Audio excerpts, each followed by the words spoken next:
नमस्कार, आप देख रहे हैं न्यूज बाय स्कोप। मैं हूं राकेश रंजन। झारखंड में राजनीतिक तापमान बढ़ा हुआ है और आप कह सकते हैं कि अभी पूरे देश में राजनीति का केंद्र जैसा बन चुका है झारखंड, खास करके कैश कांड के बाद। और कांग्रेस जो है वो एक स्कैनर के अंदर है और आज इसी विषय पर हम बातचीत करने के लिए बैठे हैं। हमारे साथ हैं हमारे वरिष्ठ रिपोर्टर, सीनियर रिपोर्टर शाहनवाज जी, और बाईं ओर करिश्मा हैं जो कि कांग्रेस बीट देखती हैं। शाहनवाज जी, जो कांग्रेस की स्थिति बनी है खास करके कैश कांड के बाद, उनकी छवि तो निश्चित तौर पे प्रभावित हुई है और आप कह सकते हैं कि बहुत सारे सवाल उठ रहे हैं। पिछले कुछ दिनों से राज्यसभा चुनाव से ये प्रक्रिया शुरू हुई है और वो लगातार चलते आ रही है, चाहे राष्ट्रपति चुनाव में हम क्रॉस वोटिंग की बात कर लें और उसके बाद ये कैश कांड। तो कहते हैं कि नेतृत्व पर भी सवाल उठता है, प्रदेश नेतृत्व की मैं बात कर रहा हूँ, क्योंकि जब आप जीतते हैं तो कैप्टन को ताली मिलती है जैसे किसी खेल में होता है, लेकिन जब आप हारते हैं तो सवाल तो उठते हैं। तो झारखंड के परिप्रेक्ष्य में इसे आप किस तरह से देखते हैं?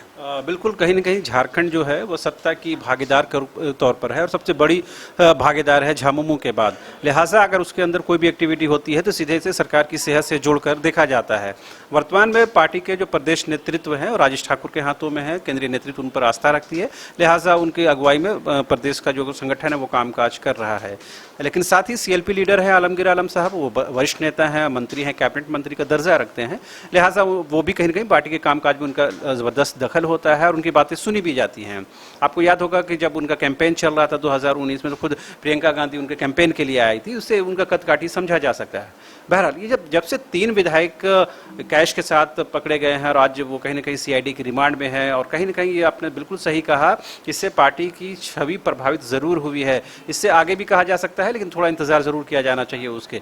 लेकिन आज जब महंगाई को लेकर पूरे देश के स्तर पर जब विरोध प्रदर्शन हुआ, तो उसके बाद झारखंड प्रदेश ने भी इस विरोध प्रदर्शन में खुद को शामिल करके एक मोराल बूस्ट के तौर पर कहीं न कहीं अपने कार्यकर्ताओं को, पार्टी पदाधिकारियों को, मंत्रियों को, विधायकों को ये मैसेज देने की कोशिश हुई है कि हम भले ही आज पार्टी संगठन मजबूरी से, परेशानी के दौर से गुजर रहा है, लेकिन हम आज भी ऐसे कई मुद्दे हैं जो जनहित के मुद्दे हैं, जो राजहित में है, देश हित में है, मानव हित में है, उन मुद्दों को लेकर आज भी कांग्रेस अग्रेसिव है।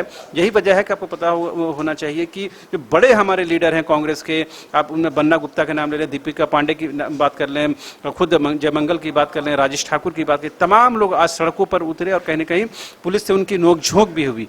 तो ये कहीं न कहीं बताने की कोशिश है कि भले ही कांग्रेस आज मजबूरी में, परेशानी में गुजर रही हो, लेकिन वो कहीं न कहीं ये दिखाने की कोशिश कर रहे हैं जाहिरी तौर पर कि हम पीछे नहीं हटे हैं, हमारा मोराल आज भी बहुत बड़ा है और हम किसी भी सूरत में इस सरकार को कहीं गिरने नहीं देंगे और जो बचा हुआ 2-2.5 साल का कार्यकाल है उसे कंप्लीट करके दिखाएंगे। लेकिन ये तो अलग पक्ष है, ये कांग्रेस के नजरिए से देख सकते हैं। लेकिन एक दूसरा बड़ा अहम पक्ष वो ये है कि जब से ये 3 विधायकों की गिरफ्तारी हुई है, इस बात में कोई शक की गुंजाइश नहीं है कि कांग्रेस के अंदर उथल पुथल है और इसके संकेत खुद पार्टी के अंदर से दिए जा रहे हैं। पूर्व जो प्रदेश अध्यक्ष है रामेश्वर उरांव और वर्तमान में वित्त मंत्री हैं, कैबिनेट मंत्री का दर्जा रखते हैं और एसटी चेहरे के तौर पर एक बड़ा नेता है कांग्रेस के अंदर, उन्होंने 2 दिन पहले जब हम लोग न्यूज़ बाइस्कोप के तौर पर बात कर रहे थे विधानसभा परिसर में, तो उन्होंने कहा कि ये जो उथल पुथल मची हुई है ये कहीं न कहीं प्रदेश नेतृत्व की कमजोरी है और ये इस बात की शिनाख्त और इस बात को कहीं बताता है कि प्रदेश नेतृत्व का पकड़ अपने विधायकों पर, अपने संगठन पर कमजोर हुआ है, जिसकी वजह से सारे घटनाक्रम हुआ है। उन्होंने कहा कि जब मेरे कार्यकाल में इस तरह की बातें होती थी तो मैं मीडिया में आकर इस बात को कहता था कि कांग्रेस के जो नेता हैं, विधायक हैं, मंत्री हैं, वो बिकाऊ नहीं है, तो इसका एक मैसेज जाता था। लेकिन अभी वर्तमान में ये ऐसा कुछ नहीं हो रहा है, जिसके वजह से आज ये लोग सोच रहे हैं कि कांग्रेस के जो विधायक हैं, जो मंत्री हैं, वो बिकाऊ हैं। तो उन्होंने कहीं ना कहीं उस राजेश ठाकुर पर निशाना साधने की कोशिश की है। लेकिन दूसरे दिन, जब ये 2 दिन पहले की बात है, कल जब हम लोगों ने देखा कि सीएलपी लीडर आलमगीर आलम के साथ तमाम जो विधायक हैं, तमाम जो उनके मंत्री हैं, ठीक विधानसभा की सीढ़ियों पर आते हैं और फोटो सेशन होता है, तमाम मीडिया कर्मियों को बुलाया जाता है और ये मैसेज देने की कोशिश की जाती है कि देखिए ये कांग्रेसी हैं, कांग्रेसी एक साथ हैं, एक साथ खड़े हैं और एक साथ चलने के लिए कहीं ना कहीं वो संकेत दे रहे हैं। तो कहीं ना कहीं कांग्रेस के अंदर उथल पुथल है और कहीं ना कहीं ये दिखाने की कोशिश है कि पार्टी अंदरूनी तौर पर बड़े टूट फूट से गुजर रही हो, लेकिन जाहिरी तौर पर हम मजबूत हैं। नहीं, जैसे ये भी देखा गया कि जब अनूप सिंह एफआईआर करने गए थे तो राजेश ठाकुर साथ में थे, तो और इसके बाद आपने फुरकान अंसारी का भी देखा ही कि वो असंतुष्ट से दिख रहे हैं। फुरकान से आपने भी बात किया था करिश्मा, तो ये जो हुआ और फिर उधर से काउंटर एफआईआर की भी बात आई फुरकान अंसारी की तरफ से, इरफान की तरफ से, तो ये क्या लगता है कि दो खेमा बन चुका है? आप उस बीट को रेगुलर कवर कर रही हैं, तो क्या कांग्रेस में जब आप जाती हैं तो लगता है कि दो खेमा है? जी ज़रूर, जिस तरीके से कह सकते हैं कि झारखंड की राजनीति में हलचल तो देखने को मिल रही है, चूँकि अगर शनिवार की बात करेंगे तो 3 विधायक जामताड़ा, खिजरी और कोलवीरा के विधायक पकड़े जाते हैं भारी मात्रा में नगद के साथ कोलकाता में। उसके बाद उनकी गिरफ्तारी होती है। कई सवाल उत्पन्न होते हैं खुद पर कि आखिर सत्र के दौरान वो लोग कैसे चले गए कोलकाता, चूँकि मानसून सत्र चल रहा था। इस बीच कई सवाल खड़े हुए और ऐसे में जो पूर्व सांसद रहे हैं कांग्रेस के फुरकान अंसारी, वो खुद प्रेस वार्ता रखते हैं, आवास में बुलाते हैं और लगातार चीज़ों को लोगों के समक्ष स्पष्ट करते हैं कि ये चीज़ हुआ है। वो लोग सबको बोल कर गए हुए थे और कहीं ना कहीं उन्होंने सीधा निशाना भी साधा था कुमार जयमंगल पर कि वो किस तरीके से जाकर एफआईआर कर देते हैं। ये सारी चीज़ें वो मीडिया के समक्ष रखते हैं। साफ तौर पर इनका ये भी कहना था कि जो इरफान अंसारी जितने पैसे लेकर गए थे उनका भी ब्यौरा उनके पास है और लगातार वो पुलिस को सारा तमाम चीज़ें बता रहे हैं कि आखिर वो कितने पैसे लेकर गए थे, क्यों गए थे। लेकिन इस बीच एक बड़ा अहम बात ये आया था कि आखिर वो गुवाहाटी कैसे चले गए। तो इस पे भी फुरकान अंसारी ने चुप्पी तोड़ते हुए कहा था कि वो इसलिए गुवाहाटी गए थे क्योंकि उनकी बेटी की एडमिशन थी। लेकिन कहीं ना कहीं जब फोटो वायरल हो रहा था कुमार जयमंगल का, उसको लेकर भी कई सवाल उत्पन्न हो रहे थे। उसके बाद भी राजनीतिक हलचल भी बढ़ चुकी थी कि आखिर कुमार जयमंगल क्या कर रहे हैं असम के सीएम के साथ। लेकिन उन्होंने भी सीधे तौर पर मीडिया से बातचीत के दौरान कहा कि मैंने अपने आला कमान यानी कि प्रभारी अविनाश पांडे को भी इसकी जानकारी दी थी, साथ ही साथ मैंने झारखंड के मुख्यमंत्री हेमंत सोरेन को भी इसकी जानकारी दी थी। अगर मैं जानकारी नहीं देता तो मैं दोषी कहलाता। अब मैं जानकारी दिया हूं तो ऐसे में मैं कहीं ना कहीं सरकार का शुभ चिंतक हूं, ये कुमार जयमंगल ने सीधे तौर पर कहा था। लेकिन तो इससे मतलब जो बातों से करिश्मा से अगर हम लोग लबोलबान निकालने की कोशिश करें तो ये तो निकल के आ रहा है कि बहुत अंदरूनी तौर पे वो नहीं दिख रहा है कांग्रेस के अंदर।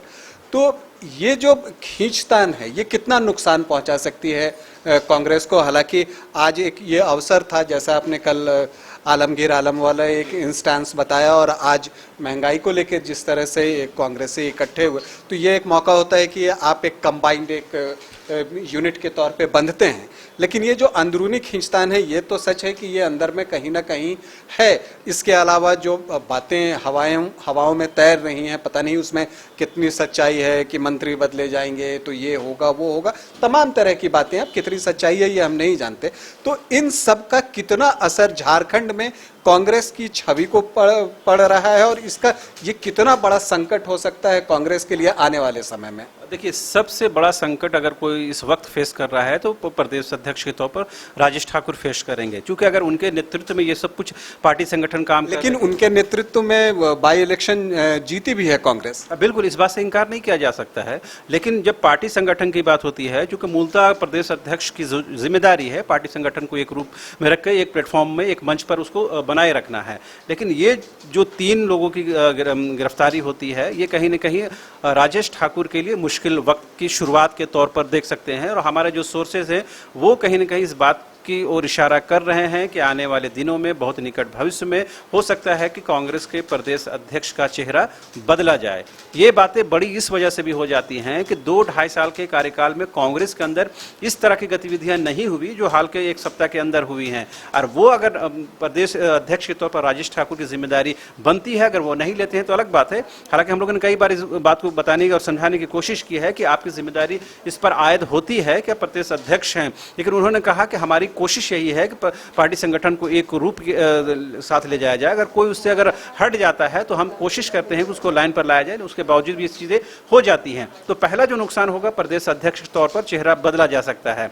दूसरा, जो राजनीतिक गलियारों में चर्चा का बाजार गर्म है, जैसा आपने इशारा भी किया है कि मंत्रिमंडल में फेरबदल होगा। और आपको याद होगा कि ये इरफान अंसारी यही एक ऐसे मात्र विधायक हैं जो जोर शोर से कहते हैं कि उनके पास MBBS की डिग्री है, एक डॉक्टर की अहर्ता रखते हैं, उसके बावजूद भी उनको स्वास्थ्य मंत्री नहीं बनाया जाता है। एक ऐसे व्यक्ति को मंत्री बना दिया जाता है जो उस लायक उनके हिसाब से अप टू मार्क नहीं है। तो ये हमेशा उनका ये कहीं ना कहीं हमला बन्ना गुप्ता पर रहा है और वो कहीं ना कहीं इस बात की दावेदारी पेश करते रहे हैं कि वो ज़्यादा एलिजिबल है अदर देन बन्ना गुप्ता के। अब सवाल यह है कि चूंकि अब वो तो रास्ते से हट चुके हैं, तो वो हो सकता है कि उनके बाद फ्यूचर क्या होता है वो गॉड नोज। लेकिन अभी जो परेशानी ये है कि जो मंत्रिमंडल में चेहरे बदलने को लेकर के पार्टी के अंदर एक राय भी नहीं है और पार्टी के अंदर बदलाव के लोग डिमांड भी कर रहे हैं। चूंकि कृषि मंत्री के तौर पर बादल पत्रलेख को लोगों ने देख लिया है, आलमगीर साहब को देख लिया, चूंकि वो बड़े कद के हैं, उनके बारे में लोग कम बातचीत करते हैं।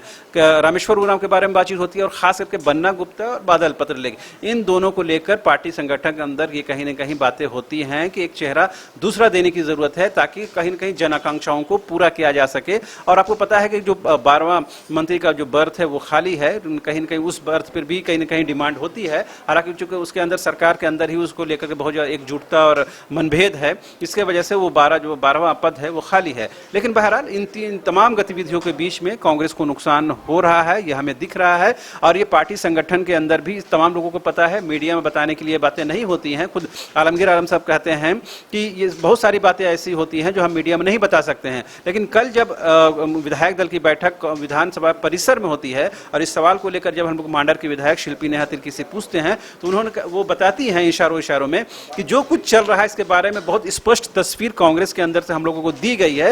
लेकिन उस स्पष्ट तस्वीर को हम लोग दरवाजे के बाहर नहीं बता सकते हैं, क्योंकि हमारा कंपल्शन है, पार्टी लाइन के खिलाफ नहीं जा सकते हैं। तो ये कहीं ना कहीं पार्टी के अंदर आत्ममंथन का दौर चल रहा है। उनको पता है कि ये नुकसान हुआ है और आगे भी होगा अगर हम अभी कुछ ठोस कदम नहीं उठाते हैं तो। जी, ये आपने सही कहा, बंद कमरे के पीछे क्या बातें हुई ये तो मीडिया को नहीं बताया गया। कल मैंने देखा था आपकी रिपोर्ट, आपने उनसे पूछने की कोशिश भी की थी लेकिन उन्होंने नहीं बताया। लेकिन फिलहाल जो स्थिति है, कांग्रेस झारखंड में सरकार में भी है और संकट में भी है। अभी ये पता नहीं चल पा रहा है कि आगे क्या कुछ होगा, क्या बड़ी तब्दीलियां हो सकती हैं, मंत्री पद को लेके, अध्यक्ष पद को लेकर क्या तब्दीलियां होंगी या नहीं होंगी, इसके बारे में तरह तरह की बातें की जा रही हैं। हम उसकी प्रतीक्षा करेंगे और आपको इसी तरह से अपडेट करते रहेंगे। बने रहिए न्यूज़ बाइस्कोप के साथ। नमस्कार।